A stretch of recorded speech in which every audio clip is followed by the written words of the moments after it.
Tonight, detectives have zeroed in on 4 key areas in the unraveling of the brutal murder of environmentalist Joannah Stutchbury, who was shot and killed by unknown individuals on Thursday evening. Those in her field say she was in a long-standing conflict with unnamed powerful individuals eyeing a piece of the Kiambu forest she fiercely fought to preserve. Anita Nkonge starts us off tonight. 2 days into the brutal murder of environmentalist Joannah Stutchbury, and sources within the Directorate of Criminal Investigations say the unit is following several leads, including tracking the fierce conservationist movements until her death. Detectives are also speaking to those close to her, including workers, friends, and family, in search of leads. Phone records are also being checked, as well as past legal cases she was involved in due to her work. Those who knew her say she had been in conflict with individuals seeking to encroach a forest she fiercely guarded. Joannah was a fierce defender of the Kiambu forest, which is in a very affluent part of Nairobi. She had been public about fighting certain people, powerful people, some of them probably in government, who were trying to take that land, subdivide it, and develop it. President Uhuru Kenyatta raised the stakes by ordering immediate and speedy investigations into the murder of the Kenyan of British origin. Cabinet Secretary for Tourism and Wildlife Najib Balala, through a statement, has joined the president in calling for apprehension and prosecution of the culprits. Conservationists and civil societies are demanding results.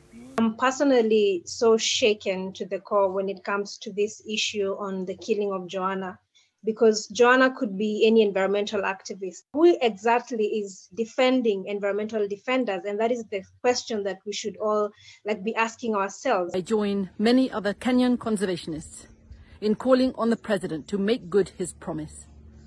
It needs to go beyond words.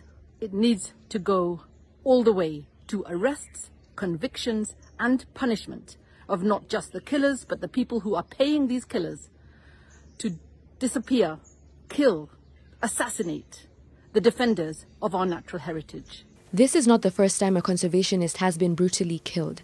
According to the NGO Global Witness Today's annual report, 212 environmental defenders were killed in 2019 worldwide, seemingly for disputes arising from their work.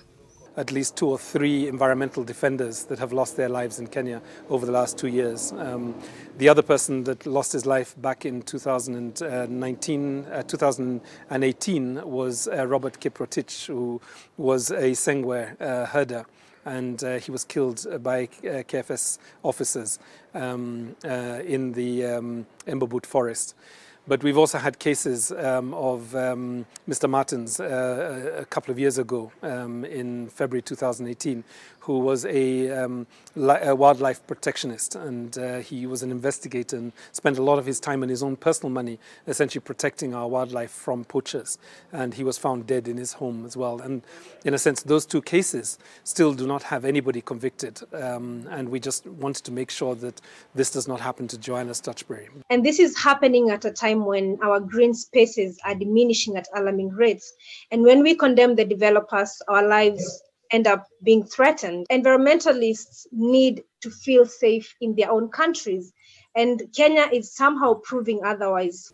The Kenya Forest Service, through the Chief Conservator of Forests, is pledging to continue Joannah's efforts to conserve and protect the Kiambu Forest Reserve. Anita Nkonge, NTV.